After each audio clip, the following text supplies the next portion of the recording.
For this video, I'm going to show you 2 advanced variations to help train your rotator cuff. Add a little bit of variety and spice. We're going to be focusing on the supraspinatus, infraspinatus, and teres minor for both of these variations. Now, these ones are more challenging, and they're just a good progression and a good way to kind of change up how your routine is going, because you always want to be pushing your muscles to further push adaptation to actually keep getting benefits. And so we do the same thing forever, we're never going to change. Now, this first movement is for your infraspinatus, teres minor, and supraspinatus. It's a sword draw movement. Kind of thinking like you're reaching into your sheath and you're pulling out a sword and holding it overhead. This is a very important movement because you're combining a diagonal plane of movement.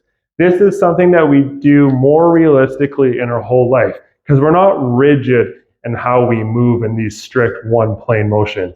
So being able to move and be strong in multi-planes of movement is so important. Again, I'm really thinking that it's trying to be my shoulders and my scapula muscles doing the work through here. For sets and reps, we're trying to look at 2 to 3 sets and working our way up from anywhere from 8 to 10 reps up to 12 to 15 reps. Again, we're trying to have good endurance and good strength of these muscles. We don't need to be going for maximal power in these specific movements. Next, we have one of my favorite exercises for the infraspinatus and teres minor. So you have to have a band, kind of a loop band, and you're going to put it around your forearm, making sure it's not on your wrist at all.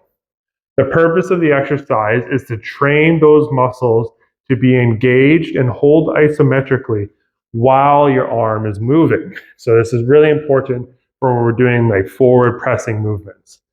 All you're going to do is pull the band apart.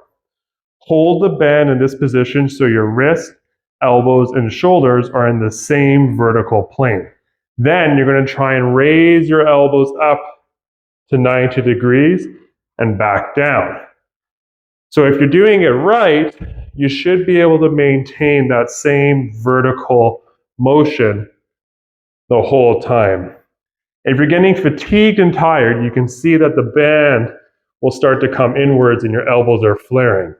That means it's probably time to stop, take a break, or decrease the resistance.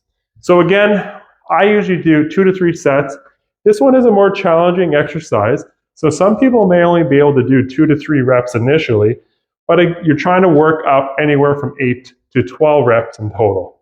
This is a really good burner, and you'll definitely feel it all in the back here as you're trying to hold the band while you bring your elbows up towards 90 degrees. For myself, those 2 movements we went over are more often in my regular routine because they're a little bit more advanced and they cover these different planar movements that are more realistic in what we're trying to do. They are great progressions to the first videos of exercises because they challenge your body in a different way. And we need that challenge, we want adaptation. Same principles apply where we want to be doing some rotator cuff exercises 2 to 3 times per week, 2 to 3 sets, and working up towards 12 or 15 reps. You should always feel like you're doing a challenging resistance while you're building your reps up. If you're hitting 12 reps and it feels really easy, you're not quite doing yourself a favor. Find something that's challenging.